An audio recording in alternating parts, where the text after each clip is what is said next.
கர்த்தருடைய நாமத்துக்கு மகிமை உண்டாவதாக. அல்லேலூயா. அதுல எனக்கு ரொம்ப சந்தோஷம். அதுல very close to my heart அப்படின்னு சொன்னா எனக்கு அண்ணன் தங்கச்சின்ற உறவு ரொம்ப சந்தோஷமா நான் இங்க ஃபீல் பண்ணது அண்ணன் தான். ஏன் சொல்றேன்னா அவங்க தான் செகண்ட் பேட்ச் பைபிள் காலேஜ்ல.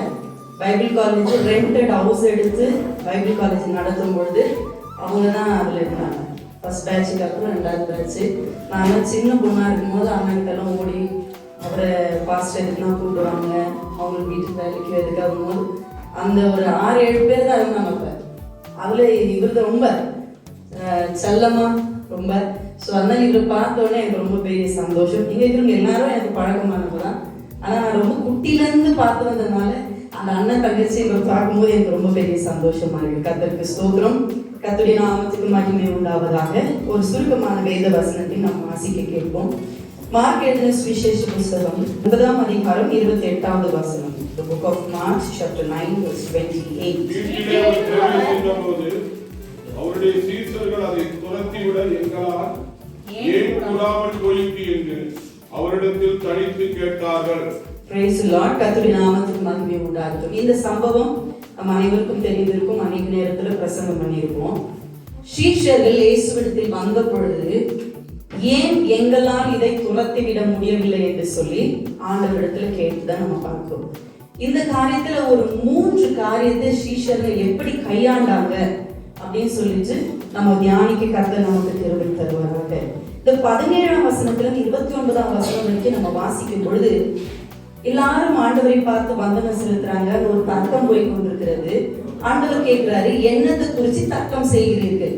அப்ப சீஷர்களும் மற்றவர்களும் மற்றவங்க சொல்றாங்க, ஒருவனுக்கு பிசாசு பிடிச்சிருந்தது. அந்த தகப்பனுடைய, அதாவது மகனுடைய தகப்பன் ஆண்டவரை பார்த்து சொல்றாரு, என் பையனுக்கு அசுத்த ஆவி பிடிச்சிருந்து, சில நேரம் தீயில விழுவான், அநேக பாதிப்புள்ளாகுவான். அவனை கொண்டு வந்து உங்க சீஷர்களை கொண்டு வந்தோம், ஏன்னா அந்த அசுத்த ஆவியை அவனை விட்டு விரட்ட வேண்டும் என்று சொல்லி.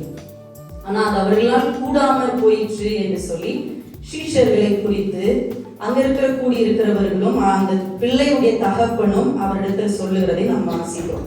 அப்பொழுது சொல்லும்போது ஆண்டவர் அவர்களை பார்த்து சொல்றாரு, எவ்வளவு நாள் தான் உங்களோடு கூட இருப்பேன் என்று சொல்லி கர்த்தர் அந்த பலவீனப்பட்டவனை சுகமாக்கிட்ட பிறகு எல்லாரும் விலகி போறாங்க. அந்த சீஷர்கள் மாத்திரம் ஆண்டவரிடத்துல தனித்து வந்து என்ன செய்யறாங்க? 3 காரியங்களை சொல்லி நான் முடிக்கிறேன். அவருடைய சீஷர்கள் அதை துரத்திவிட அவர்களால் முடியாதபடினால, முதலாவது ஊழியக்காரர்களா இருக்கிற நாம எப்பொழுது எல்லாவற்றையும் செய்ய எனக்கு பலன் உண்டு என்று சொல்லி நாம சொல்லவே முடியாது. நல்ல ஒரு பட்டிமன்றம், கனிகளா ஜபமா என்று சொல்லி நான் எப்போ சொல்லுவேன், வேத வாசிப்பும் ஜபமும் ஒரு பறவைக்கு எப்படி 2 சிறகோ அது போல கனிகளும் ஜபமும். ஜபம் இல்லைனாலும் கனிலாம் ஜபம் இல்லை. கனிதான் போது நல்ல கனியோடு தான் செயல்படுவோம். சில நேரத்தில் கனியில ஒர்க் அவுட் ஆகும்போது போகல அப்படின்னு சொல்லும் போது ஜபம் தான் ஜெயமாய் மாறும். அப்பொழுது பார்த்தீங்கன்னு சொன்னா, அப்போ ஆண்டவர்கிட்ட கொண்டு வராங்க. அவங்கள்ட்ட கொண்டு வரும்பொழுது ஆண்டவர் தான் குணப்படுத்துறாரு. குணப்படுத்தின பிற்பாடு ஏன் இது எங்களால மட்டும் முடியாம போயிருச்சு என்று சீஷர்களுக்குள்ள ஒரு கேள்விக்குறி உண்டாகுது. இன்னைக்கு அநேக நேரத்துல ஊழியர்களாக நாம பார்க்கிறோம், எல்லாரும் செய்யறாங்க. எத்தனை வருஷம், 30 வருஷம் ஊழியம், 40 வருஷம் ஊழியம், 5 வருஷம் ஊழியம், 10 வருஷம் ஊழியம். ஏன் அவங்களால நான் ஊழியம் செய்ய முடியல? ஏன் அவங்களால நான் ஒரு கார் வாங்க முடியல? ஏன் அவங்களால என் ஊழியம் வளரல? ஏன் என்னால பிசாசு துரத்த முடியல? இப்படி எல்லாம் பல காரியங்கள் இருக்கு. ஆனா ஏன் செய்ய முடியல அப்படின்றது மாத்திரம் யாரும் கண்டறிவதற்கு முன்னு வரதே கிடையாது. இப்போ பார்த்தீங்கன்னா தோல்வியின் காரணத்தை ஆராய்ந்து பார்த்து அதை சீர் செய்து கொள்வதுதான் ஆன்மீக வாழ்க்கை இன்னும் மேன்மைப்படுது. நம்ம வாழ்க்கையில தோல்வி நான் சந்திச்சதே இல்லைன்னு யாரும் சொல்லவே முடியாது. எல்லா வாழ்க்கையிலும் தோல்விதான் நமக்கு அடுத்த பாடத்தை கற்றுக் கொடுக்கக்கூடியது. அப்ப தோல்வி ஆயிடுச்சு, நான் ஊழியத்தை விட்டு வெளியே வந்துடலாம், என்னால ஊழியம் செய்ய முடியல, எனக்கு ஊழியத்துல கஷ்டமா இருக்குது. நிறைய ஊழியத்துல நிறைய சாட்சிகள் நம்ம கேட்டிருக்கோம். அதனால வெளியே வந்துடாம ஊழியத்தை இன்னும் அடுத்து எப்படி கொண்டு போகலான்னு பார்க்கணும்னு சொன்னா அதனுடைய காரணத்தை நாம் அறிந்து கொள்ள வேண்டும். சீஷர்கள் இந்த காரியத்தை செய்யறாங்க. ஆண்டவர்கிட்ட போய் கேட்கிறாங்க, தனித்து போய் கேட்கிறாங்க, ஆண்டவரே ஏன் இது எங்களால் கூடாமல் போயிடுச்சு? நமக்கு அது தெரியும் இல்லைங்களா? என் ஊழியத்தில் இப்படிப்பட்ட ஒரு குறைவு அல்லது ஏன் எழுப செபிக்கிறோம். எத்தனையோ வருஷமா ஜெபிக்கிறோம், 7 ஆத்துமா தான். எத்தனையோ வருஷமா பல காரியங்களில் தியாகத்தோட ஊழியம் செய்யறோம், இன்னும் ஊழியத்துல எதுவுமே பொருள் வாங்க முடியலன்னு சொல்லி எல்லாம் நம்ம சோர்ந்து போயிடும். சீஷர்கள் செய்த 3 காரியங்கள். தங்கள் தோல்வியை முதலாவது ஒற்றுக்கொண்டார்கள். ஃபர்ஸ்ட் அவங்க அக்செப்ட் பண்ணிக்கிட்டாங்க. ஊழியக்காரன் நாம அக்செப்ட் பண்றோமா என்பது நமக்கு தெரியும். அக்செப்டன்ஸ் நம்ம வாழ்க்கையில அந்த ஒத்துக்கொள்றது நிறைய பேருக்கு இருக்கவே இருக்காது. அது எப்படி என்ன பார்த்து சொல்லலாம்? அது எப்படி நீங்க என்ன ஜட்ஜ் பண்ணலாம்? அது எப்படி நீங்க என்ன குறிச்சு சாட்சி கொடுக்கலாம்? உங்களுக்கு எப்படி என்ன பத்தி தெரியும்? ஏங்க வீட்டுல இருக்கிற மனைவி சொன்னா ஒத்துக்குமா? நீங்க சொல்ல மாட்டீங்க. இந்த இருக்கிற எத்தனை பேர் உள்ள மனசாட்சி மைண்ட் வாய்ஸ் என்ன கேட்க தெரியுமா? எத்தனை முறை நான் சொல்லியிருக்கேன், கேட்டதே கிடையாது. இப்போ ஃபர்ஸ்ட் தவறை ஒத்துக்கொள்ளுகிறார்கள். ஒத்துக்கொண்டு ஆண்டவருக்கு போறாங்க, கேட்கிறாங்க, ஆண்டவரே நாங்க ஏன் இதை செய்ய முடியல? சோ முதல்ல அவங்க ஒத்துக்கொள்றாங்க. வேதத்துல நம்ம பார்த்தோம் சொன்னா, சங்கீதத்துல தாவீது 51ஆம் சங்கீதத்தை எழுதும் சொல்றாரு, நான் பாவம் செய்தேன், உனக்கு விரோதமாக பாவம் செய்தேன்.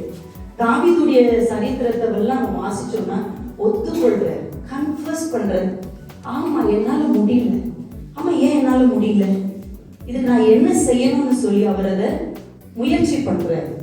அதே போல நம்ம வாசிச்சோம் சொன்ன 2 சாமுவேல் புத்தகம் 24ஆம் அதிகாரத்துல ஆண்டவருக்கு, அதாவது தாவீதுக்குள்ள ஒரு ஏறுதல், ஜனங்களை லக்கம் பார்க்கணும்னு சொல்லி. ஆனா ஆண்டவர் அதை விரும்பல, லக்கம் பார்க்க வேண்டாம்னு சொல்ற. ஆனா தாவீது அதை செய்ய ஆரம்பிக்கிறார். அதிகாரம் முழுமையா நமக்கு தெரியும்.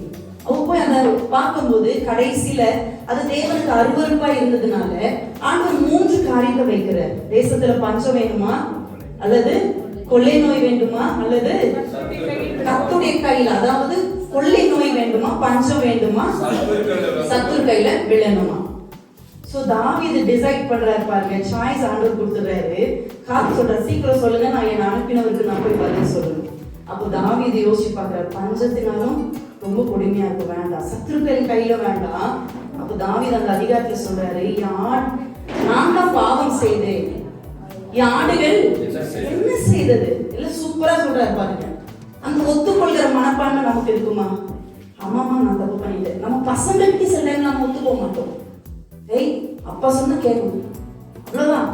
சம்டைம்ஸ் இப்ப அவங்கள்ட்ட நாலேஜ் பெருகிருக்கு இல்லைங்களா? நம்மளோட அவங்களுக்கு இப்ப இருக்கிற காலத்துல அவங்க அதிகமா நம்மளோட ஞானம் பெருத்தவங்களா இருக்காங்க. பிள்ளைங்க சொல்லும் கூட நம்ம இப்ப நிறைய விஷயம் கத்துக்கொள்ள வேண்டியதா இருக்கிறது. அப்போ தாவீது சொல்றாரு, என் ஆடுகள் என்ன செய்தது, நான் தானே பாவம் செய்தேன், ஆகினால நான் மனுஷர் கையில விழாதிருப்பேனாக, அதை விட நான் கர்த்தருடைய கரத்தில் விழுந்தேனா அவர் இரக்கம் உள்ளவர், அவர் இறங்கிடுவாருன்னு சொல்லிட்டு அந்த ஒரு காரியத்தை தெரிஞ்சுக்கிறாரு. உடனே காத்து ஆண்டோட்டு போகும். பாத்தீங்கன்னா வேதம் சொல்லுது, தேசத்துல கொள்ளை நோய் வந்தது. தாவீது ஆண்டோட சமூகத்துல மன்றாடி விண்ணப்பம் பண்ணுகிறார். நான் சுருக்கமா சொல்றேன், விண்ணப்பம் பண்ணுகிறார். கர்த்தர் அப்படியே தாவீதுக்கு மனம் இறங்கி அந்த வாதை நின்றவர்களை விடுதலையாக்கினார். ஒற்றுக்கொள்ளுகிற மனப்பக்குவம் ஊழியர்களாகிய நமக்கு மிகவும் தேவை. ஏன் முடியல, ஏன் இதை நான் செஞ்சுட்டேன், அடுத்த முறை இதை நான் செய்யக்கூடாது, சரி இதை செய்யறதுக்கு நான் என்ன செய்யணும்னு சொல்லி சில காரியங்களை ஒத்துக்கொள்ளணும், ஏற்றுக்கொள்ளுகிறவர்களாய் நாம் இருக்க வேண்டும். அல்லேலூயா. 2வது படியா, தோல்விக்கு சாக்கு போக்கு சொல்லல சீஷர்கள். பேய் ஓட்ட முடியல, பிசாசு ஓட்ட முடியலன்னு அவங்க சாக்கு போக்கு சொல்லல. உதாரணத்துக்கு ஆதியாகம புத்தகம் 3ஆம் அதிகாரத்துல ஆண்டவர் ஆதாமை கூப்பிடுறாரு, ஆதாமே எங்க இருக்கிறார்? அவரை சொல்றாரு, நான் மறைஞ்சிருக்கிறேன், ஒளிஞ்சிருக்கிறேன். அப்ப அவர் ஒளிஞ்சிருக்கும் போது ஆண்டவர் கேட்கிறாரு, நீ நிர்வாணி உனக்கு யார் சொன்னது, நீ ஏன் போய் ஒளிந்து கொண்டு இருக்கிறார்?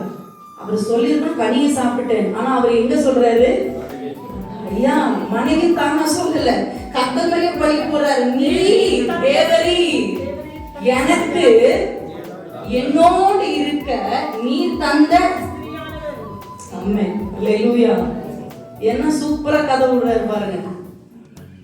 அழகா சொல்றாரு, ஆண்டவர் மேலே சொல்லிடுறாரு, தேவரி அப்பா நான் ஒண்ணும் பாவம் செய்யலப்பா, ஏதோ என் பாட்டு இது ஏதோ தோட்டத்துல சும்மா ஜாலியா உலாதிக்கிட்டு இருந்தேன், நான் பாவமும் ஒண்ணும் செய்யல, நிர்வாணிலே எனக்கு காணப்படவும் இல்லை, நான் சும்மா இருந்தேன், இந்த பாவத்துக்கு முதலாளி நீங்க தான்ற மாதிரி ஃபர்ஸ்ட் ஆண்டவர் மேலே சொல்றாரு, தேவரி என்னோடு இருக்கும்படி நீர் தந்த இந்த ஸ்திரீ தான்ப்பா. நிறைய நேரத்துல இந்த சாக்கு அடுத்தவங்கள வச்சிருவாங்க. நான் எதுவும் தப்பு பண்ணலங்க, நான் கிடையாதுங்க. ஆனா அந்த ஏவாள் குறித்து வாசிக்கும் போது எனக்கு ரொம்ப பிடிச்சது ஒண்ணு என்னன்னா, ஏமாற்றுவதை விட ஏமாறுவது எவ்வளவு கஷ்டம் தானே. ஆமாவா இல்லையா? ஏமாந்த மாதிரி உட்கார்ந்துட்டு இருக்கிறீங்க. ஒரு ஆமென் சொல்லல, கர்த்தருக்கு ஸ்தோத்திரம். எல்லாம் இங்க ஏமாந்து போய் தான் உட்கார்ந்து இருக்கிறீங்க. ஏமாத்துறதை விட ஏமாந்து போய் உட்கார்ந்து இருக்கிற சூழ்நிலை ரொம்ப கஷ்டம். ஏவாள் அப்படிதான் பாவம், அந்த அம்மா ஏமாந்து போயிட்டாங்க. சர்ப்பம் சொந்த ஏமாந்து போயிட்டாங்க. எவ்வளவு மோசமா இருந்துட்டாங்க. கர்த்தருக்கு ஸ்தோத்திரம். பாருங்க, அப்ப இவர் ஒரு சாக்கு சொல்றாரு, ஐயா ஆண்டவரே தேவரே நீ தந்த இந்த ஸ்திரீ தான் எனக்கு கண்ணி கொடுத்தானா சாப்பிட்டேன், அதனால நிர்வாணி ஆயிட்டு போய் ஒளிந்து கொண்டேன்னு சொல்றாரு. ஆனா ஸ்ரீஷர்கள் சாக்கு சொல்லல.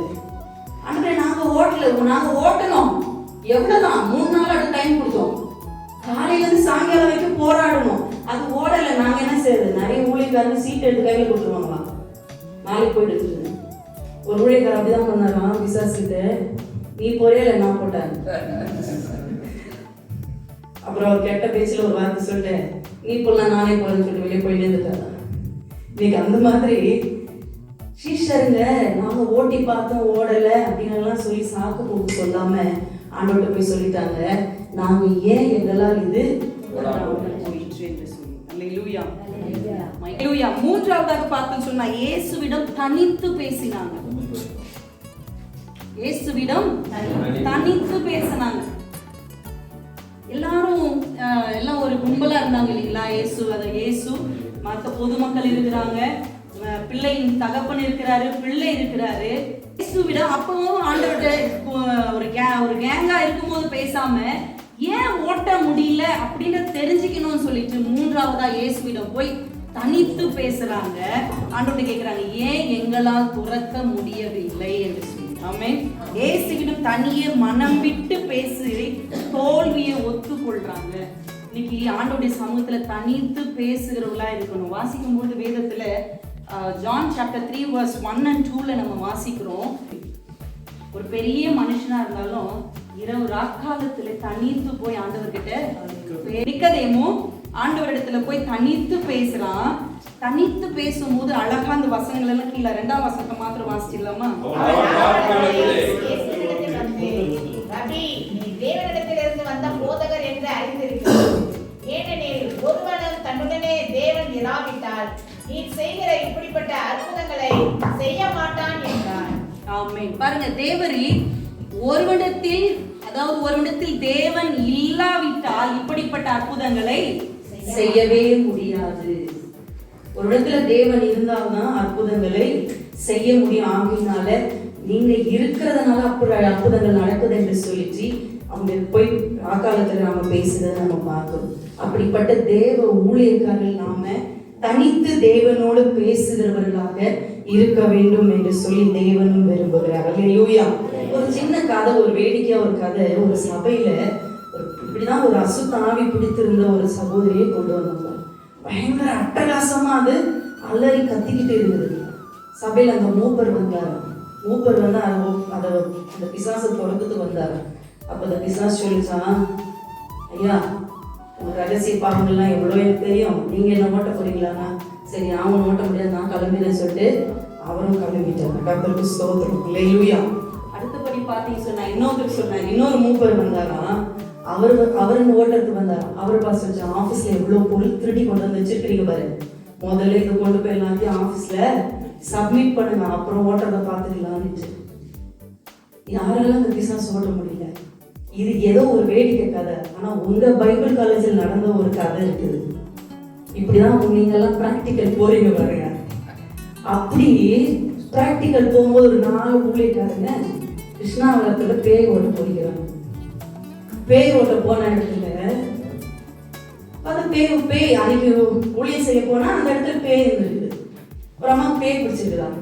அப்ப அவங்கள சொல்லிடுறாங்க, ஓகே நம்ம எல்லாம் இப்பதான் ஊழியத்துக்கு அனுபவம் புதுசு இல்ல, அதனால உபவாசத்தோட வந்து பிசாசை விரட்டலாம்னு சொல்லிட்டு இந்த 4 ஸ்டூடெண்ட்ஸ் உங்களை மாதிரி இப்ப ஸ்டூடெண்ட்ஸ்லாம் அப்ப அந்த 4 பேரும் மறுநாள் உபவாசமா போலாம் 4 பேர் போய்க்கிறாங்க. போய் ஒவ்வொருத்தரும் போய் நின்று பிசாசுகள் கை வச்சு ஓட்ட பார்த்தாங்களாம். ஒரு பாஸ்டர், இப்ப இருக்கிற ஒரு பாஸ்டர் அது மாதிரி கலர் கை வச்சு போனா பிசாசு வச்சான். 4 இட்லி சாப்பிடுறேன் 4 இட்லி கையடிச்சா. இதே ஃபுல் கிளாஸ் படிச்சுதான் 4 இட்லி கையடின்னு சொல்லிட்டாங்க. கர்த்தருக்கு சோதரம்.